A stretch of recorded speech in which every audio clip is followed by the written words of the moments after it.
Humains virtuels. Nos corps sont des machines complexes formidables. Afin de les soigner et les améliorer, nous nous adressons à ceux qui s'en préoccupent à la limite, au bout de ce qu'il est humainement possible, comme les athlètes. Vous vous demanderiez peut-être ce qu'on peut apprendre puisque chaque athlète est différent. Et s'ils atteignent leur sommet de performance selon des régimes alimentaires personnalisés, entraînement et technologie? Il s'avère par ailleurs que nous sommes tous différents, c'est-à-dire qu'il n'y a pas de style de vie unique. Il n'y a pas de régime alimentaire ni de médicaments adaptés également à tous. Comment obtenir alors les meilleurs résultats de nos corps?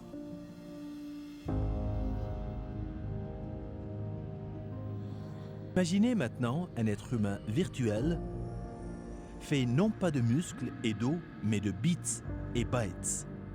Mais il ne s'agit pas de n'importe quel humain, mais une version virtuelle de vous-même, dans toute dimension, de la façon avec laquelle votre cœur bat jusqu'aux lettres de votre code ADN. Vous savez qu'il y a beaucoup de drogues qui n'agissent que sur quelques personnes, mais ils peuvent causer des effets secondaires graves sur d'autres. Cela résulte des variations de l'ADN et de nos systèmes génétiques. Mais nous comprenons comment ces différences d'ADN changent les pierres de construction de nos corps ou les protéines. Et nous pouvons simuler dans un ordinateur comment ces drogues interagissent avec ces protéines.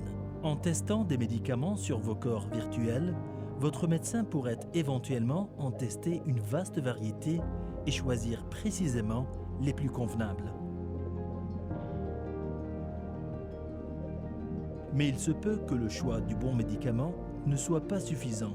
Il faut que nous puissions orienter la drogue vers une cible précise dans notre organisme. Prenez par exemple les médicaments inhalés. Ils peuvent se déposer sur les parois de votre nez ou dans le fond de vos poumons. Cela dépend de la complexité de votre système respiratoire. En utilisant la simulation d'un superordinateur scannant vos poumons, on peut deviner avec haute précision où s'écoulent les particules et puis concevoir des dispositifs pour déposer les médicaments exactement là où votre corps en a besoin.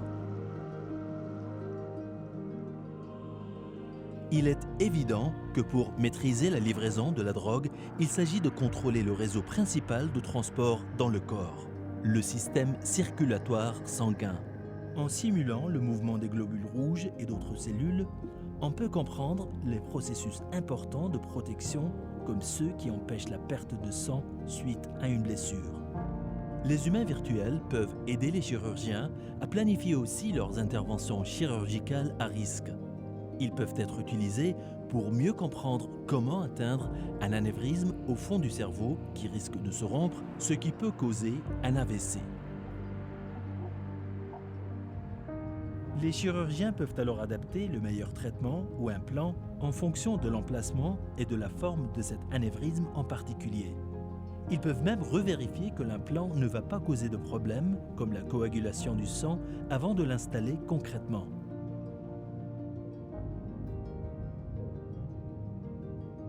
Physique, chimie et biologie sont toutes entrelacées dans votre système circulatoire pour conduire la pompe la plus performante créée par l'évolution, le cœur. Pour créer un cœur virtuel, les processus doivent être modélisés à plusieurs niveaux, de la contraction des muscles à la circulation du sang à travers les cavités cardiaques jusqu'au bout du mouvement des atomes chargés durant la contraction.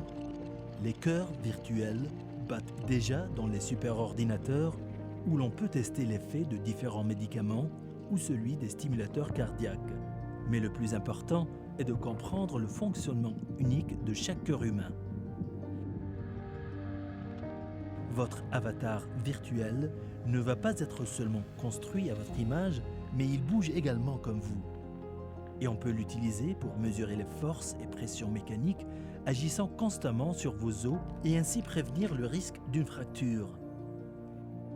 Les médecins peuvent aussi utiliser les humains virtuels pour prévoir comment le régime alimentaire, l'exercice ou les médicaments peuvent aider ceux qui ont les os fragiles.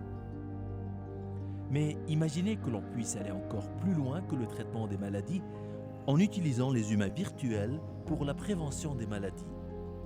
Dans un superordinateur, plusieurs versions virtuelles de vous-même peuvent explorer les petits changements dans votre style de vie et la manière dont ils peuvent affecter votre santé et qualité de vie. Les humains virtuels vous aident à comprendre le meilleur de ce que vous pouvez être.